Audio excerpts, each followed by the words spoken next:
Hi, you've been watching the Real Conditioning series. Maybe one clip, maybe several, and something in you recognized something in me. That recognition is not an accident. It's exactly what this was built for. Raw, real, and relatable. Just one woman talking to another woman or a group of women. The Real Conditioning is a series about the stories we were handed before we were old enough to question them.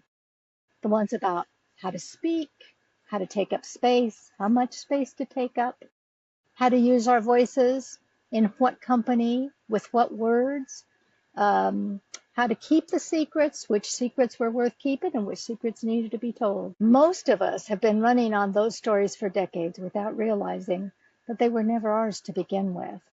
They were born into us, bred into us, beaten into us to be still, be quiet, and don't make waves. Don't talk, don't trust, don't feel. The Good Girl series is an important piece of this puzzle. All of the things that we were taught good girls do. Good daughters, good wives, good mothers, good sisters, good aunties. And we were so busy being good, we stopped being real. The series got traction because truth gets traction. Because when you name the thing that women have been carrying sometimes for generations out loud, they breathe a collective sigh of relief. They get to exhale. They get to know they're not alone and that we are stronger together. But watching is one thing, and doing the work is something else. It's easy to scroll through, watch a motivational clip, get an idea, get a writing prompt, spend 30 seconds to 10 minutes with an aha moment. But now that AI has come on the scene, we can do that without ever being seen. And so we feel better in the moment, but we wake up just as isolated, lonely, and afraid as we went to bed. That is not healing. That actually is going to fuel hopelessness, and there is none of us who needs that any longer. The good girl is done. It's woman to woman. And our audience may not know what they don't know. So, the name of your podcast, I'd like you to tell us more about that, how you arrived there, and the fact that you are trauma informed, because today, especially, what is keeping women quiet when they need to speak up, I believe, is trauma, generational trauma, or personal trauma, or business trauma. So, what do Yeah, you think? absolutely. Yeah. So my podcast is called Not That Girl Anymore because I lived a lifetime of not really having a sense of self or being able to have opinions or being able to have a voice or have freedom or have all of that. So in my own healing journey, that's kind of allowed me to start asking some of those questions like who am I and why do I do the things that I do and why do I think the way that I think and all of that as I've healed, I'm like, wow, I'm not that girl anymore, but I'm also that girl that's like as I'm pulling myself out of these places, I want to bring as many women with me as I can, which is why I did the podcast, because I'm like, we got to be talking about this. We've got to be talking about all the things that have shut us down and made us small and divided us and separated us and disempowered us, you know, because it's happening everywhere, but there's not really a sense that anyone's willing to talk about it because of the stigma, right? Because of the shame that comes with it, because of all of that. And I particularly love what you do, Kim, because that's an area of my life that I'm learning and growing in too. I wasn't aware, when I went to grad school at Richmond in Georgia was the very first time that I started learning about social and cultural issues. Mhm. Prior to that, I hadn't really learned. I'd only learned what my Baptist church had taught me, which they tell you what to think, how to feel, how to, what to believe, how to act, all of those things. And when I went to Richmond and started learning about the social and cultural aspects of people, I started to think about people in the context of their story. in the context of where they came from. And it was also at Richmond that I created the quote that I do everything from at Embrace Your Brave, which is, behind every face is a story to be told, is a voice to be heard, is a soul to be healed, and a dream to be discovered. And when you think about that, you're talking about every single person. No one is excluded from that. And that's where it just really started to open my eyes up to where so many people are excluded, where so many people are looked down upon because of the color of their skin or all the other multiple things that are marginalized, you know? And so it just kind of opened my heart up to this. It helped me see my own bias. It helped me be able to talk about, you know, kind of what this looks like in my own life and really start to get curious and get educated and just, you know, learn from other people, learn from people like you, learn from my Black sisters, you know, like I want to understand you in the context of your story, you know? Um, so that's kind of a big part of my heart as a therapist, you know, is the advocacy piece. I work a lot on behalf of women that have experienced multiple types of abuse, right? I mean, racial abuse is very real, right? The oppression of that. And so it's just like, hold up. And for many of those people, they don't have a voice. They don't have a choice. They don't have power. They don't have anyone speaking up for them. And so there's just a sense of like, you know, I love the Toni Morrison quote that early on really impacted me. It's basically, if you're free, it's your job to free someone else, you know? Um, and it just was like, yes, yes. And if you have power, it's your job to empower someone else. And all of that just, you know, is a huge part of my heart. It's what drives me. It's what continues to motivate me.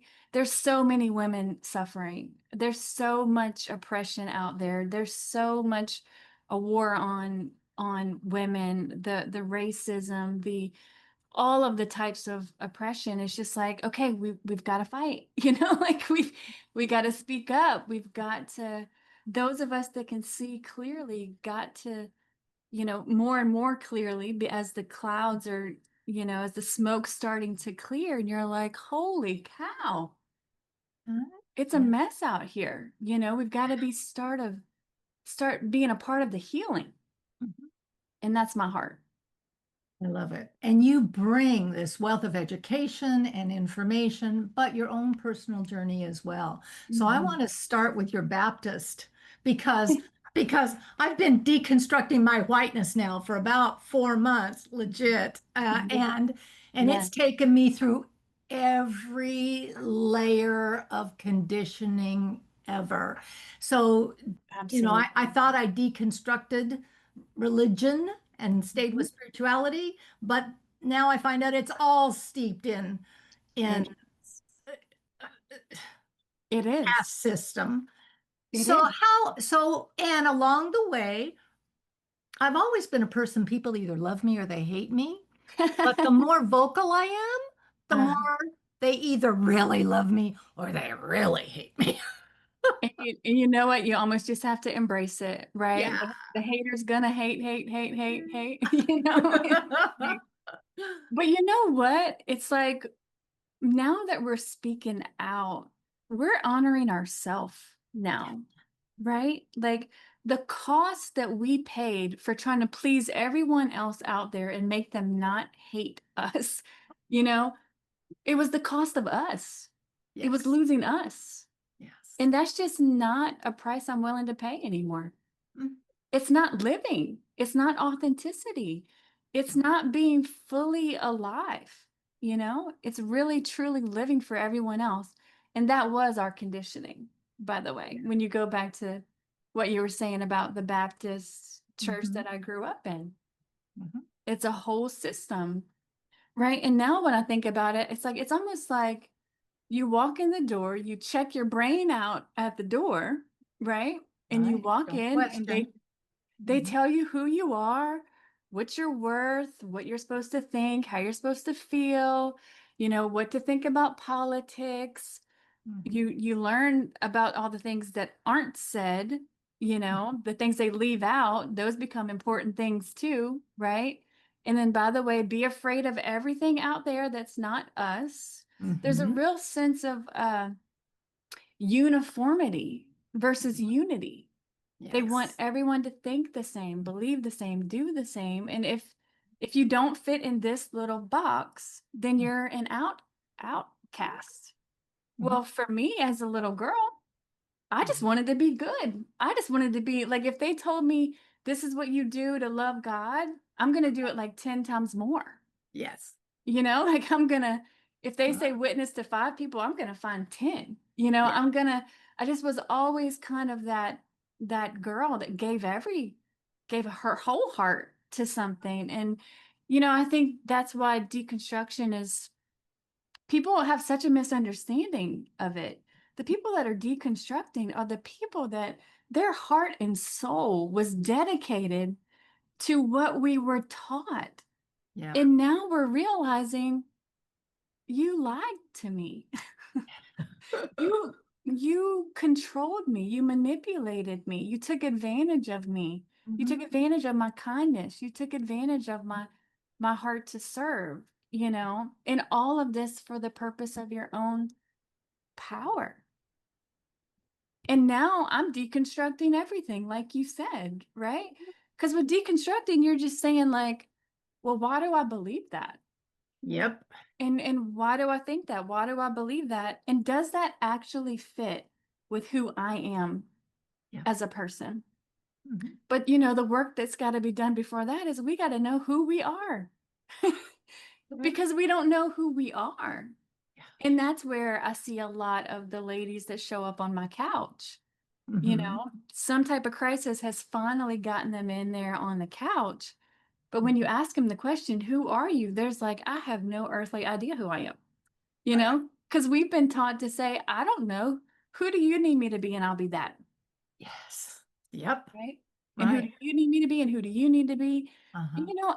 I think it's very interesting that you're interested in 40 and plus, right? Because we hit that perimenopausal stage Yeah. of life and we're like, what the fuck? Like we're kind of like, oh hell no. Like this is the Not bullshit. your mama's menopause. Yes. No. No. And our tolerance for bullshit is just gone. Yep. And now we're just like, shoot straight with me. And Right. I think we talked about being a part of the We Do Not Care. You Yeah. know, Yes. Yeah. um, and Oh. I'm like, and how many women jumped on that thing? Millions of Mhm. women. Mhm. Because now we're actually being able to be honest and Yeah. authentic and say, me too. And Mhm. I'm hurting too. And this is what's happening because we've just been so shut down and shut off and, just haven't mattered or been seen or known or any of those things. And so we're Yeah. longing for that. Yes, yes.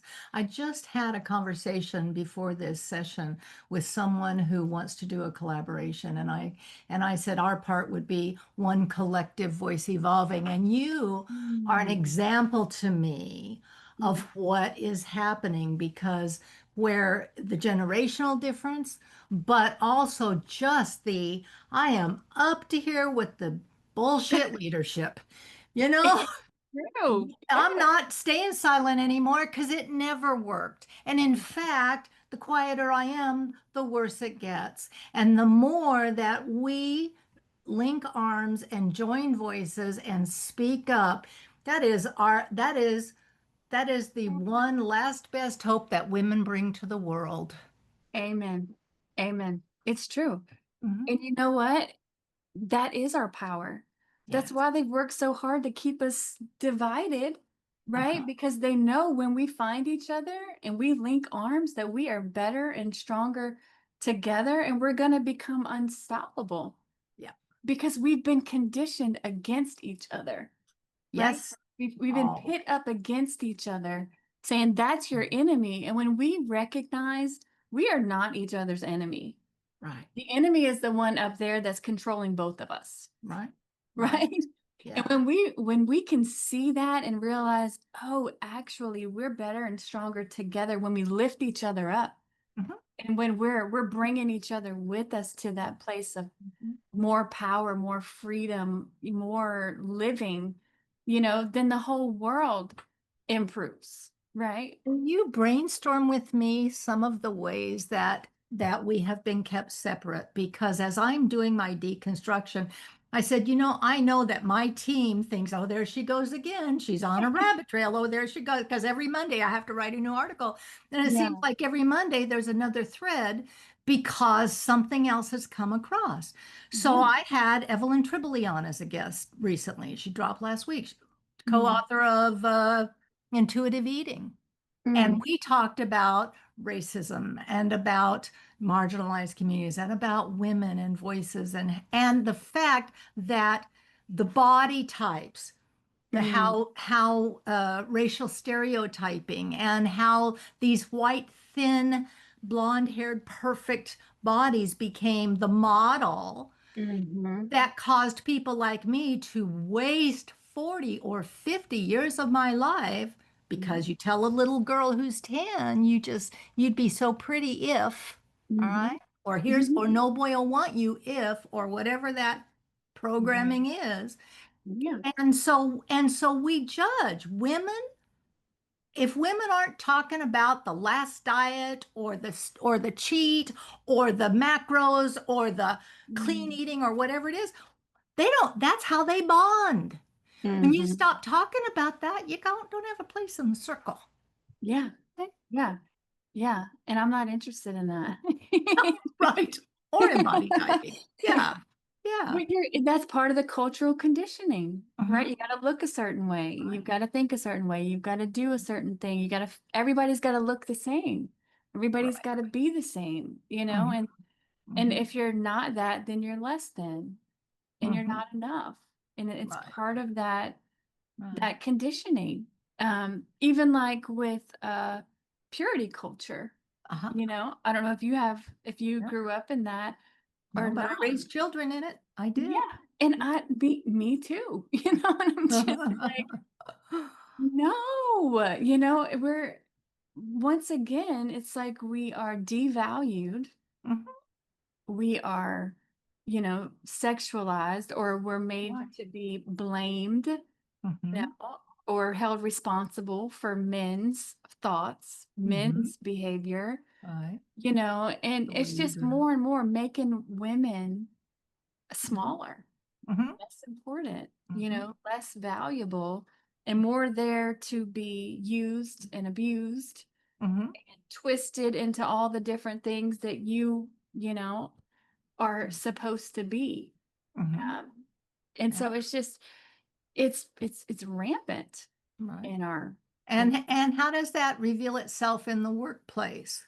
As women pit against women, absolutely. as women, I'll tell you, remember when, I don't know if you were on TikTok, but when the bear, would you choose the man or Yes. the bear? Remember Uh-huh. that? Yes. And then there was a thread where they said to women, to black and women, people of color, would Mm, you pick the white man or the white woman in the conference room? They would mm, pick the white man over the white woman. And I had a reaction like, but mm. I'm not a bear. Oh yeah. Oh yeah. But I did a deep dive into why that would be. And Yeah. oh my gosh, because they felt like at least the white men, you knew it was a bear.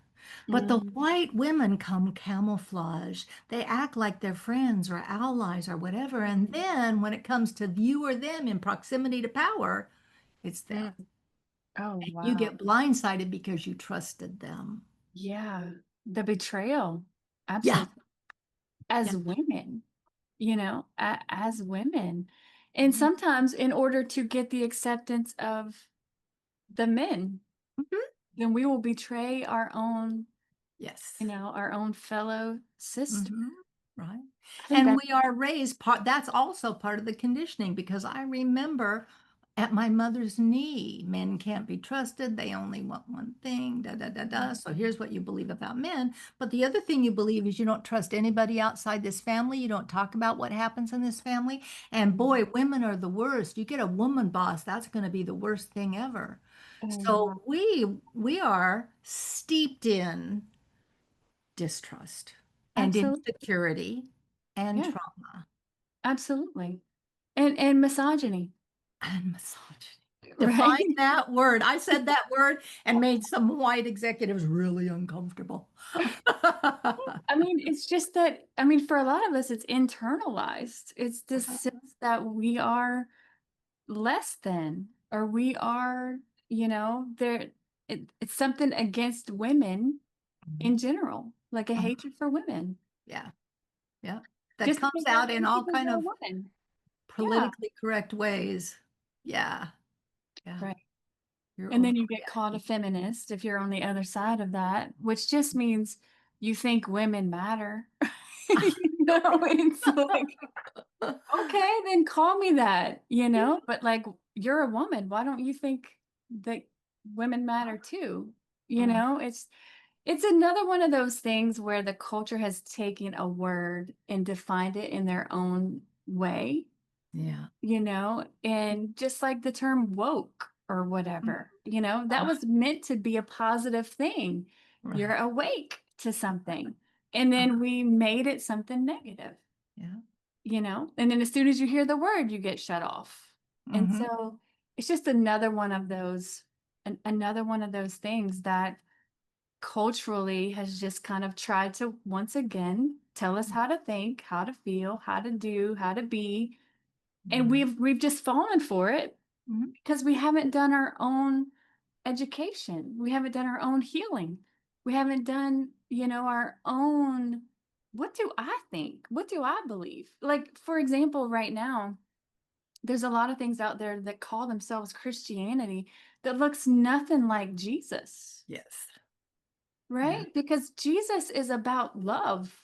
He Hmm. took care of the poor. Like he was loving people. All the people that were outcast, he was sitting with them and loving them and seeing them, right?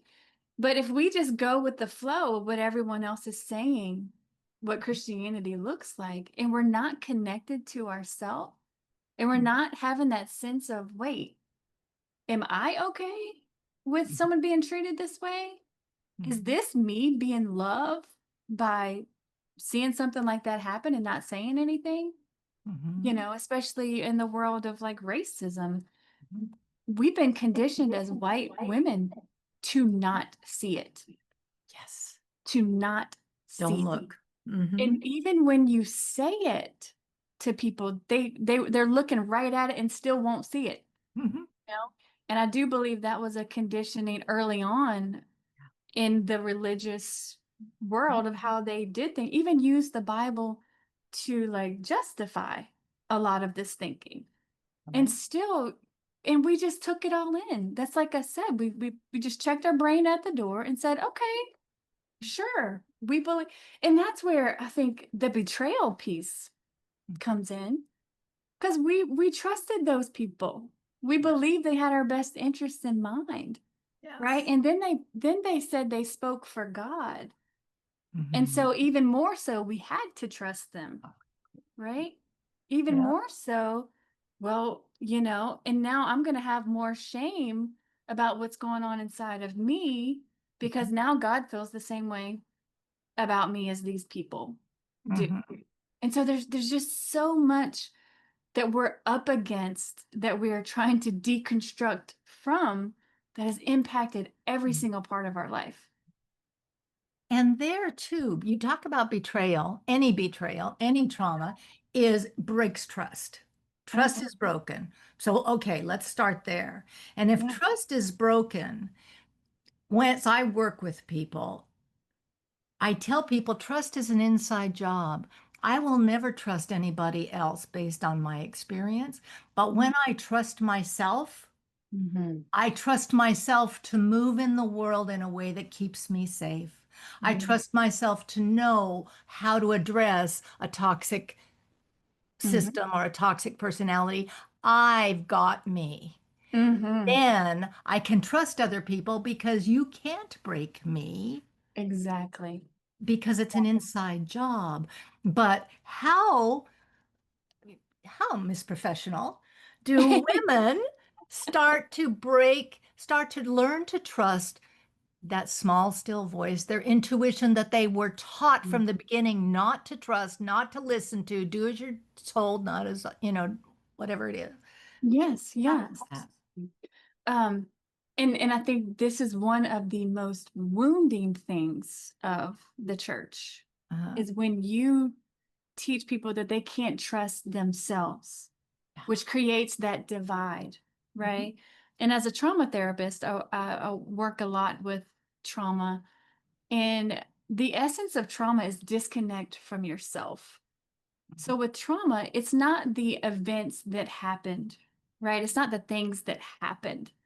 Um, and sometimes it's the things that didn't happen, right? It's the good things that didn't happen, but it's what happened inside of you. Mhm. And what happened inside of you is where you got disconnected from yourself, from your emotions, from your gut, right? From that sense of trusting yourself. That is all that is the impact of trauma, right? That's what trauma is. It is the disconnect. But then you go into like the religious circles that just you can't even get to those things that happened. They just deepen the divide even further, right? Because Mhm. now you're just, a dirty, rotten sinner and you were born that way and you were, so you're kind of hopeless from the get-go of that. And so there has to be some awareness of like how we got there. Mhm.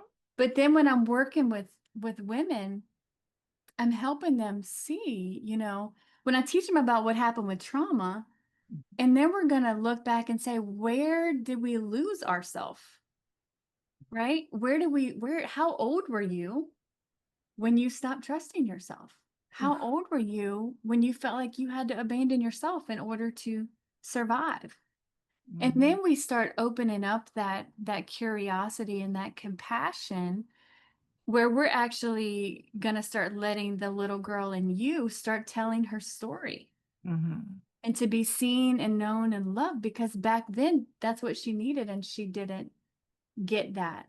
Yeah. And so to me, when we don't get that as children, then we start getting this like gaping hole in our soul that says, I don't matter, I'm not worthy, I'm not enough, I'm not good enough.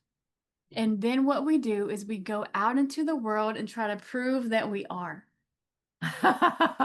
So true. Right? And Yes. we're almost out here like, please love me. I'll do anything. Right? And then when we bump into the kind of assholes out here that don't value us, instead of seeing that for what it is, we just try harder. Right? We just throw ourselves further Mhm. and further under the bus to say, but wait, no, I am good enough. Wait, no, I am lovable. Wait. And we just keep pushing further and further. And we are every single time we're losing more and more of ourselves. It's costing more and more of us. Mhm. And it's like we're trying to give into something that's not ever going to be satisfied. You're just keep pouring into a bottomless pit that just keeps take and never gives anything back. But the issue is not necessarily about what's out here. It's the fact that we're going out here to find what you can only find in here, right? And so healing is really about learning to love the little girl within you, Mhm. help her be seen and known and loved, and to know her value to the point that it's not negotiable with anybody else out here. And so the people out here that are harming you then lose access to your Mhm. heart because you've already solidified. Oh, Mhm. no. I know I'm loved, right? Mhm. And I feel like this is another important part of the healing with God too, Mhm. is being able to separate what we learned in church from the loving God that actually is all about receive God's love and give it away is the simplicity of the gospel. Mhm. And the love that he wants to give us is also the healing, right? Of learning to love ourselves the way that he loves us. And Mhm. so all of that is part of the healing process. I think what Jesus was talking about when he talked about healing was Mhm. actually that wholeness with us. The kingdom of God is within you. Yep. Yes. Mm-hmm. So the missing ingredient of our healing has been us. So the secret ingredient to heal is us. We can't heal apart from you reconnecting with you and loving you. Yeah. And I'm telling you, when you do that work, and when I see those light bulb moments with women, and I see them start to take their power back and reclaim their voice and all of that, it's like they become unstoppable. They're like, oh, I didn't know. I didn't know that like I could just decide that and heal myself. I we literally went outside of ourselves, and anybody out here got to tell us who we are and what we're worth, Mm-hmm.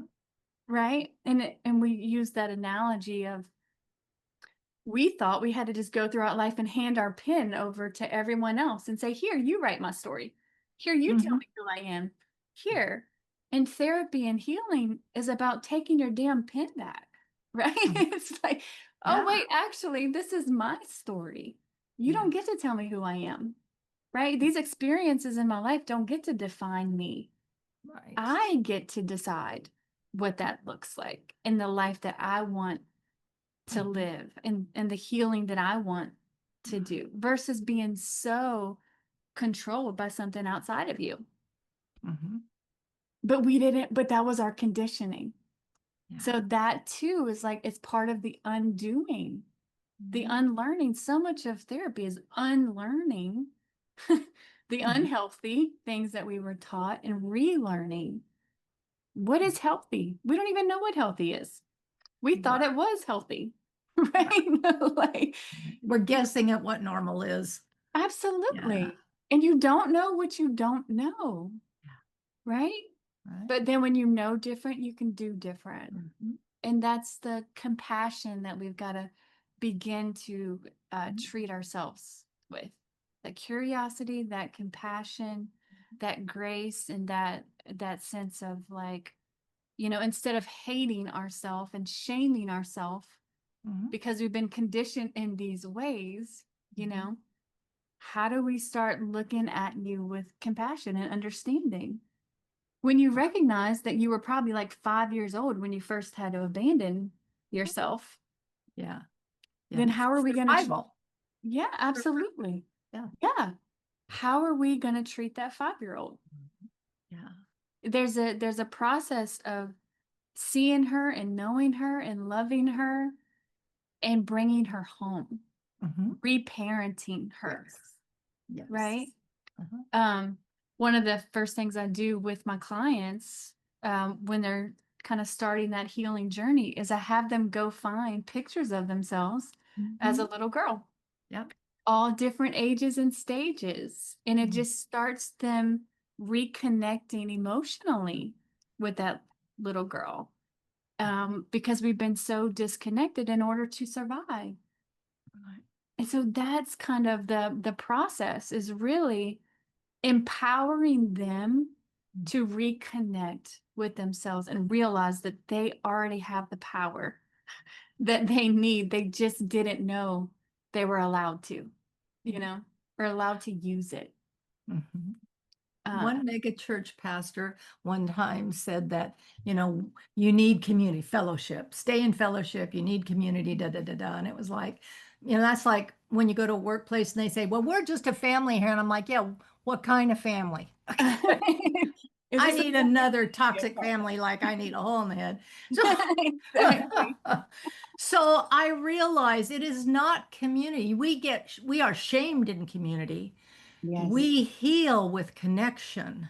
Mm. And there's a difference. I can go to church from now till the cows come home and never find real connection just because we're sitting in the same pews at the same time in the same denomination, because there are no two people on the planet with the same God concept. I don't care who you are.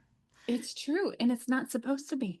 No, and it's not supposed to. Diversity is a good thing. It's a And beautiful thing. and the problem with the early indoctrination, no matter where it comes from, patriarchy or family systems or whatever, Right.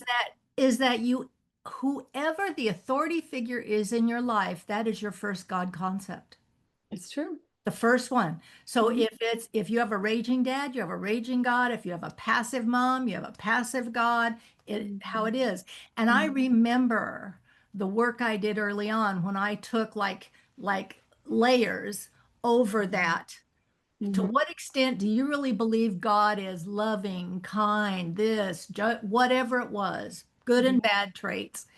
And Yeah. I layered it. And it was like to the extent that my parents were, that was my God concept. And I have 12-step background. And so when it said you choose your own conception of God, I didn't want God as I created him or as Mm. anybody else created in me. Right. I wanted my own understanding and watch it grow over my lifetime.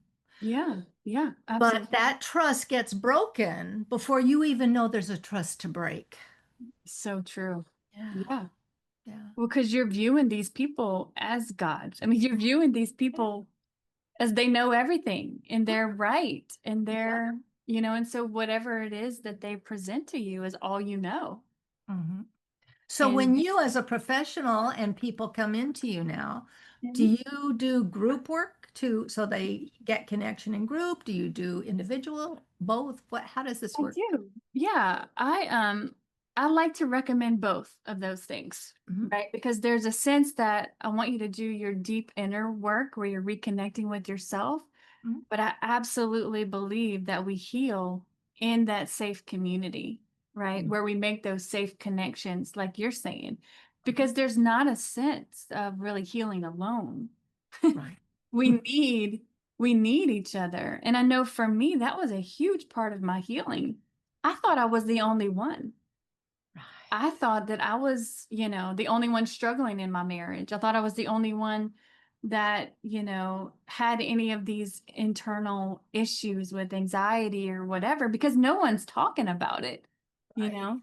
Yeah. And so, groups has become a huge part of my heart Mhm. just because the power of group is that you're not alone.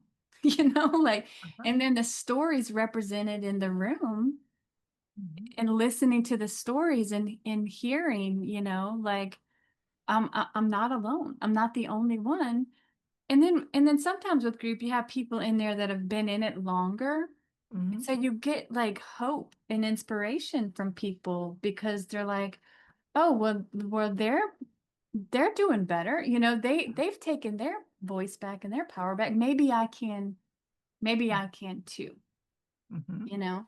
So there's just so much power in group. And right now I have two coaching groups going, and one's called Reclaiming You for narcissistic abuse Oh. recovery, and emotional, psychological abuse type thing. And then the second one that I'm going to be starting soon is Reclaiming Faith. Wow. Right. And that's for those of us that have endured a lot of the religious trauma Mhm. because there's not safe spaces to talk about Right. it.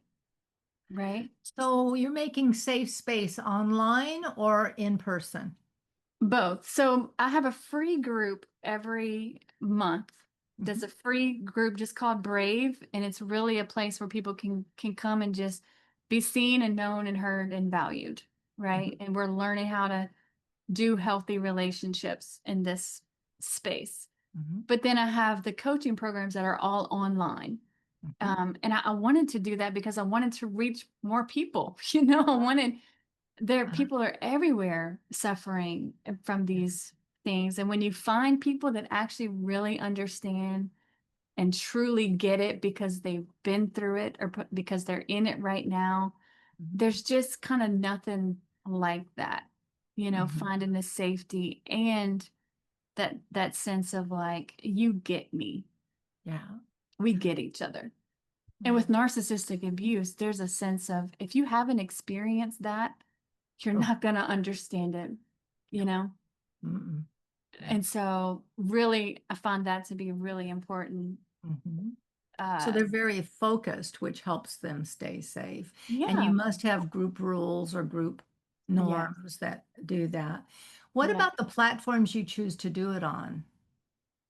As far as, what do you mean? For ensuring a safe place, I mean, is it the honor system that nobody's going to screenshot something and put it out there, Oh, or yeah. Well, we is it just kind of secure? agreed to guidelines. And, for a lot of these women, they've been so burned, like Uh-huh. trust and all of that. And so we're kind of teaching them how to be safe people and Yes. teaching them what safety looks like and how to care for one another and how to, Mhm. and so it is a trust rebuilding with each other, Yes. because we haven't found that safety outside. Mhm. And for many Yeah. of us, we trusted people that we should have never trusted Right. and gotten burned. Hmm. And so, when we're all learning kind of some of the same, getting educated on what this looks like and getting some of the same language around it, then we're all kind of working together to create that safety. Hmm. Because for many of the women, they're just exhausted. They're just so tired. They're just so beat down. They're just so lost and desperate for some type of just being seen or believed Right. or known in any way. And so I'm very protective of Hmm. that space. But Yeah. I do realize it's my responsibility to teach them to Hmm. be safe. Right. One of the things I teach my clients who have trauma background is how to share, check, share when you're in a new group or new setting, because I would help people bridge back into a church that they could trust, knowing that they are the monitor of whether it feels safe, not anybody else, Yeah. and how to share a little of your story, Mhm. watch the reaction. And if Yeah. that reaction is shaming, blaming, or shoulding, this Yeah. is not your safe place. And you don't share anymore. You don't Right. overshare. You don't give more. And then Yeah. if it goes well and you're listened to and heard and validated, then you can Mhm. share a little more. And that drip method has Mm, worked well for me over time. absolutely. But That's beautiful. And yeah. and it's so wise, Yeah. right? Give them just like a little taste of it and see what they do with that. Uh-huh. And Yeah. then see if they earn your trust to know you more. And that's a thing. We were kind of taught, just give away your trust. Hmm. No sense of earning it. Hmm. And then not just trusting everybody. Right. I know. Not everybody's But yeah, trustworthy. that's a great thing to do because you're kind of given just enough to see, are they trustworthy with this little piece? Because then I can get a better understanding if they're going to actually be safe. Yeah. Yeah. That's beautiful. I love it. So Dawn, we're in season 3 of One Voice Evolving, and our focus this season is resilience reimagined. We started Mhm. out trying to do resilience redefined, but then 2025 started, and Yeah. whatever we thought was going to work is not working, and we got to reinvent the whole dang thing. So, Yeah. so resilience reimagined in your world, what would you say to your clients and to our audience? What is the without a vision the people perish? What is a Mhm. vision for resilience in a new trusting place? Hmm. Wow. I think it truly does start with what you were saying, believing in yourself, healing yourself, Mhm. right? And then as you do that, you're able to help people around you heal and create safety around you. And it can get overwhelming because you think, well, this little thing that I'm doing isn't going to impact that many people. When in actuality, if you do it in your own sphere of influence, right, Mhm. you're changing the conversation with the people around you. Yeah. And then those people share with people around them. And there is kind of this sense of like building each other up, Mhm. right? And like believing in each other, protecting each other, and helping each other grow and succeed and in all of that. I think that that's where it happens. I don't think it happens in the individuality that we've been taught. I Mhm. think we do that when we find other women and we rise together. you Right. know, and amplifying voices of people that maybe have less power, less opportunity, and just whatever power we have, using it to make the world a better place, Mhm. using it to empower more people, empower more women, and kind of seeing that as our responsibility. Right. And so you are not that girl anymore. Who have you become? Oh man. Um, just honest, authentic, real, connected, um, very curious and open-minded and compassionate, and just a sense of like um being awake and not afraid to have a voice, not afraid to speak out, or even if I'm afraid, I do it anyways. There's a sense of like Right. there's a sense of like justice. There's a sense of like, no, this is wrong, and we need to talk about it, and we need to, you know, we need to be a part of making things right, Mhm. and a part of healing all of us, not just, ourselves, not just people that look like us, you Mhm. know? Um, so yeah, and growing up in the places that I did, well, women weren't really supposed to have any opinions about politics, or women weren't supposed to have any sense of a voice or choice or anything that was separate or different from what your husband had. And I found that I kind of had to get my own freedom from that before I can even discover what that was. And then as I'm doing that, I'm just opening up the conversations. I'm just inviting people to talk. I'm inviting more people to ask the hard questions. We weren't allowed to ask questions in our church. Right. That was called disbelief.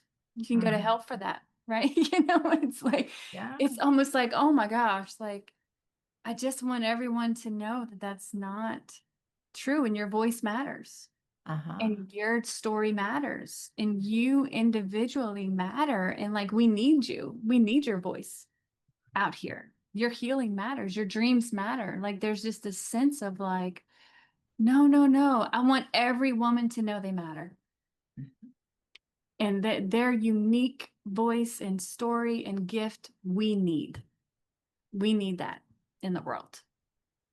And to me, the deeper healing of the trauma is just the foundation of that. It's just getting reconnected to yourself so you can discover, what does it look like to live and thrive and dream? If we're not connected to ourselves, we're never going to be able to find that, you know? And so it No, I just all really. kind of works together in that way. I don't want people just to heal. I want them to actually live and Right. thrive and dream and be a part of healing the world. Mhm. Y- y- Your discussion brought a memory to mind. I remember when I was going through codependent recovery and with my children's father, about over my children's father. Yeah. And the question was, what do you want? And it was about going to church. And Mhm. we always struggled about taking the kids to church, not taking the kids to church, who was, why he always stayed home and watched football, all those things. And this one day it was like, I don't even know if I like church. I don't know. I don't necessarily like getting up and getting three kids ready and, looking good and, putting on a mask. And I Yeah. thought, but how can I tell? And the only way I could do it was to put him out of the picture. And the only way I could do that was to go in my mind, if he Mhm. wasn't here, either by death or divorce, Mhm. what would I be doing with my life? Mhm. Yeah. It was the first breakthrough I had of um, detaching from Yeah. something that was toxic Yeah. and saying, but who am I really? If that Yeah. wasn't in the picture, what would my life look like? Mm. Well, that was the beginning of a 180-degree change in my life with education and relational and all Yeah, of it. So, absolutely. so when people want to work with you, because everybody will, everybody should, everybody will. Your heart is so warm, and your presence, this is the second time I've spent any time with you, is so validating, but not bullshit leadership. That's Yeah. not you. You are just, we're gonna tell the do the hard work. Where do Right. people find you? How do they access what you have to offer? So I am at embraceyourbrave.org. That's our website. Mhm. And I work here in Lafayette, Louisiana. So I'm probably a good ways from you. but, Okay. but I'm also have a coaching program online, which means anyone across the world can be a part of our programs. And then I also have the podcast, Not That Girl Anymore. And that's just kind of another space for people to hear stories, see that they're not alone. I just do some educational things on there on trauma and spiritual anxiety and really anything that will possibly empower a woman, right? That will possibly help you see maybe I can heal too. Um, so yeah, I'm there. I'm on Instagram at embrace.your.brave on Instagram. And then it's just Embrace Your Brave on Facebook. So I am on LinkedIn too. I think it's just Dawn Bouillion on LinkedIn. So yeah, that's where I am. We'll find you. Do you have any parting thoughts? Anything we didn't cover or that? Um, no, I was just thinking, we've talked a lot about the impact of this on women. And I just kind of want to say there's such a huge impact on this on men too. Like the religion that I grew up in and all of that. Like my ex-husband and I have become friends now, and he's deconstructing and I am too. And we just look back on that and see the system and how it was so harmful to him too, because he was then conditioned to be an abuser, right? He was conditioned to treat women a certain way. And then I was conditioned to accept it. I was Yes. conditioned.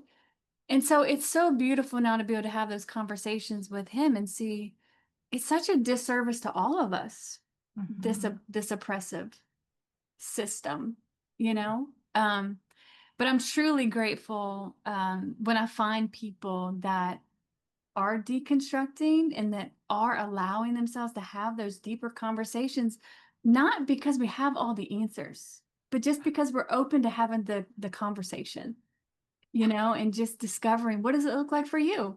What are you learning? What are you thinking about? What have you realized? And there's just a opening up of like, it all matters.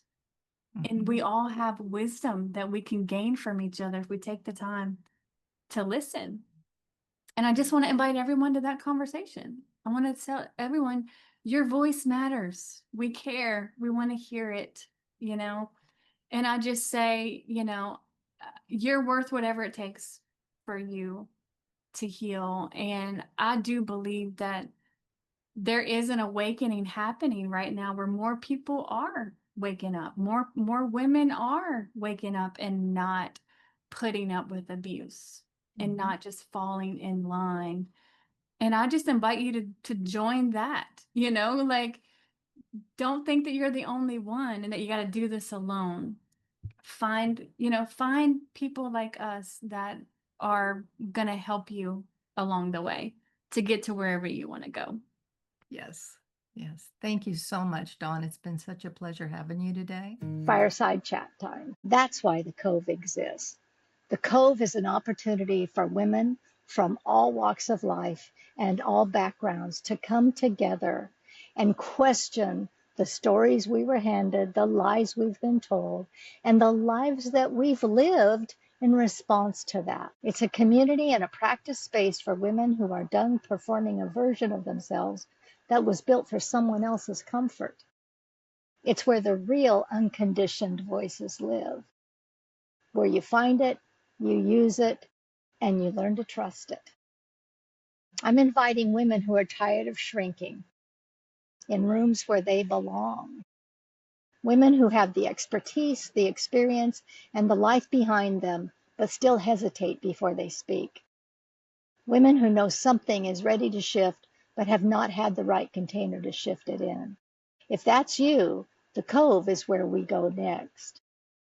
The clip that's about to follow is the one that was done with Dawn in season 3. There's a point about midway through my interview with Dawn where the professional mask comes off and the woman behind the good girl image pops out. You'll know it when you see it, and once you see it, you can't unsee it. It is why I love what I do. It is why I do what I do, so that women have an opportunity to start with what we know we should be and end with who we know we really are, with no shame, no apology, and no fucks given. So, hope to see you. Hope that F-bomb doesn't get me a explicit warning on Apple, but anything's possible. Love you guys. Bye. Everything you just heard came from real women inside real moments of unconditioning. Every episode we do is like that. That's what the Cove produces. Not performance, not polish. Truth with a voice behind it and a life story to tell. Enrollment is open. The link is below. Come find your seat and join us.